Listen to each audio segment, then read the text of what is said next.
Description of a shoplifter. Turn around, sir. I paid for my groceries. You're making a mistake, officer. I said turn around. Don't make this harder than it needs to be. I'm a Navy SEAL.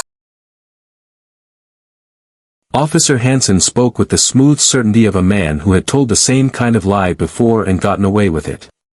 His tone was practiced, official, controlled.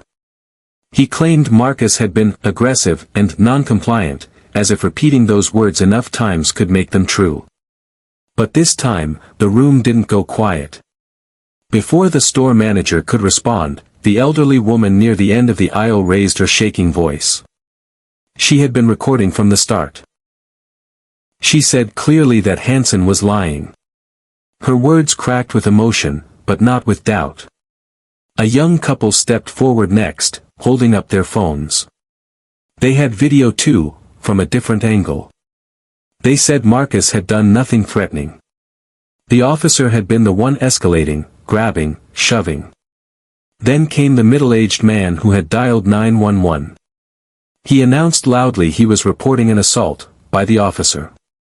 Hansen's confidence didn't disappear all at once. It drained. His jaw tightened. His eyes darted. That's when Robert, the manager, made a decision that changed everything. Calm but firm, he said the aisle was covered by multiple security cameras with clear audio. Continuous recording. High definition. He could pull the footage right now. The shift in Hansen's posture was instant. He straightened, then stiffened. Suddenly the footage wasn't necessary. He claimed the situation was resolved. Marcus was free to go. Moments earlier he'd been forceful, loud, physically aggressive. Now he wanted it over. Marcus didn't move.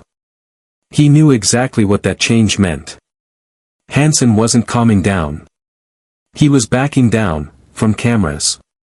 Marcus, voice steady, asked for Hansen's full name and badge number.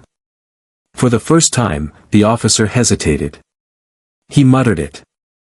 The city settled the civil lawsuit for a substantial amount. But Marcus had made his priorities clear. Policy changes were part of the agreement. Mandatory bias and de-escalation training. An independent civilian oversight board. An early warning system to flag officers with repeated complaints.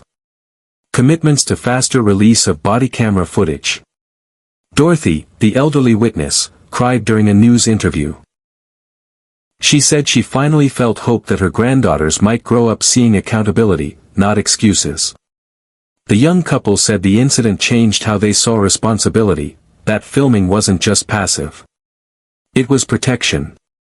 Marcus used part of the settlement to start a foundation helping victims of police misconduct find legal support. He partnered with Jennifer to connect people with attorneys willing to take strong cases at low or no cost. They also ran workshops on rights during police encounters. He rarely spoke about himself. He said he was just lucky witnesses didn't stay silent, lucky cameras were working. Hansen served most of his sentence and disappeared from public life. His name, however, remained, cited in training programs as a warning sign departments must not ignore. The grocery store installed a small plaque honoring the citizens who spoke up that day. Years later, a documentary told the story. Not as a miracle, but as a reminder, justice required evidence, courage, and people willing to stand together. Marcus had once protected his country overseas. Now he worked to protect people at home. Because this story wasn't unique. Only the ending was. Final rehook, and for every case like this that reaches justice, how many others are still waiting for someone to press record? The courtroom was packed. The prosecution didn't need theatrics. They played the video. You could hear a pin drop. Witness after witness testified. Their accounts matched because they were simply describing what cameras had already captured. Marcus took the stand, calm, measured. The defense tried to provoke him, suggesting he'd been disrespectful, intimidating. Audio proved otherwise. They argued standard control techniques. Use of force experts disagreed. There was no legal justification for physical force against a cooperative shopper. The defense unraveled. The jury deliberated less than 3 hours. Guilty on all counts. During sentencing, the judge spoke with restrained anger. Officers who abuse authority, she said, damage public trust and dishonor those who serve with integrity. She sentenced Hansen to 4 years in state prison. It was the maximum allowed. Outside the courthouse, reactions were mixed: relief, tears, disbelief. For once, video had translated into accountability. But Marcus's work wasn't finished. Because a conviction punishes one man, it doesn't fix a system. Re-hook, the civil settlement that followed wouldn't just involve money, it would force changes that departments had resisted for years. 3 weeks after the incident, Hansen was fired. His certification suspended pending trial. For many, it was the first time they'd seen consequences move this fast. But the real reckoning was still ahead, in court. Re-hook, when the trial began 6 months later, Hansen's defense team thought they could still cast doubt, until the jury saw the footage. Within a week, charges didn't come from the police department. They came from the district attorney's office. Public pressure had become impossible to ignore. Hansen was charged with assault under authority, oppressive conduct, and civil rights violations. He was placed on unpaid leave. But that didn't calm people, it fueled them.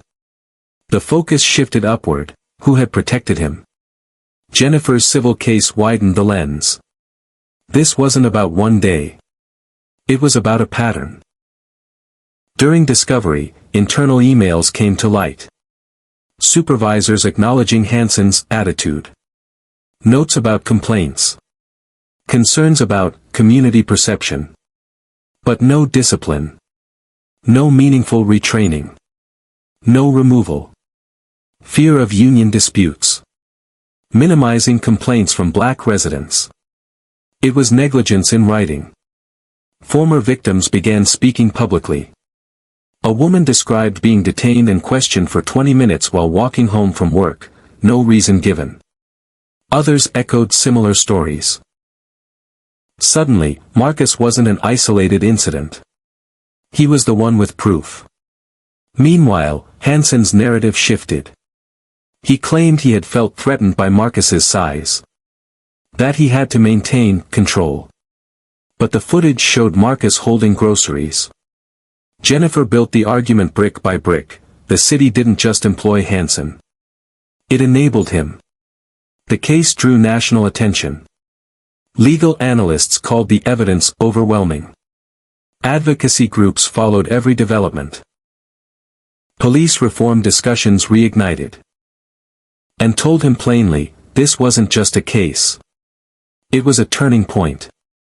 She proposed 2 paths: criminal charges against Hansen, and a civil lawsuit exposing the department's failure to act on prior warnings. Marcus agreed. Because this wasn't about a shove in a grocery aisle anymore. It was about years of silence finally breaking. Re-hook, what they didn't know yet was that internal emails would soon surface, proving the department had seen Hansen's behavior before, and chosen to look away. Once Hansen retreated down the aisle, the tension didn't vanish, it broke. Marcus stood still, muscles tight from adrenaline. Now his hands began to shake. The elderly woman, Dorothy, apologized through tears, as if she had failed him somehow. The young couple were already uploading their clips, tagging activists and local groups. Robert guided Marcus to the back office. Water. Ice. A chair. Behind the scenes, Robert was moving fast. He contacted corporate. The footage had to be secured immediately. No deletion. No technical malfunction. Then he called the department to file a complaint, officially and on record. When the security video was reviewed, it was worse than anyone expected. 3 camera angles. Clear sound. Every shove. Every hostile expression on Hansen's face. Marcus calm, holding a shopping list.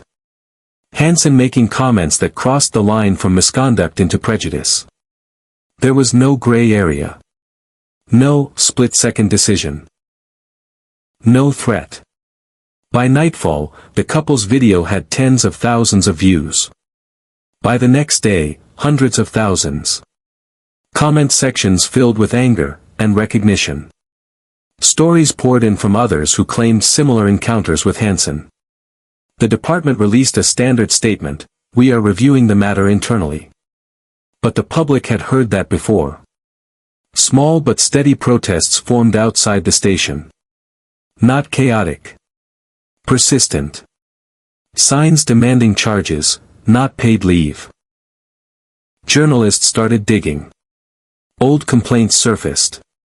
Incidents previously dismissed as misunderstandings looked different now. Marcus went to a clinic to document injuries: bruising on his arm, a bump where his head struck the shelf. Minor, but real. Medical records don't lie. Then he met attorney Jennifer Okonkwo. She watched the footage once. Then again. Marcus asked him to repeat it. Louder. Witnesses typed it into their phones. Multiple records. No erasing that. Then Robert said something that sealed the moment. Loud enough for cameras and everyone nearby: Marcus was a welcome customer, had done nothing wrong, and the footage would be preserved for any investigation. In that instant, Hansen wasn't the authority in the aisle anymore. He was the one being watched. And he knew it. Re-hook. What Hansen didn't realize yet was that the cameras hadn't just recorded the shove, they had captured something even worse.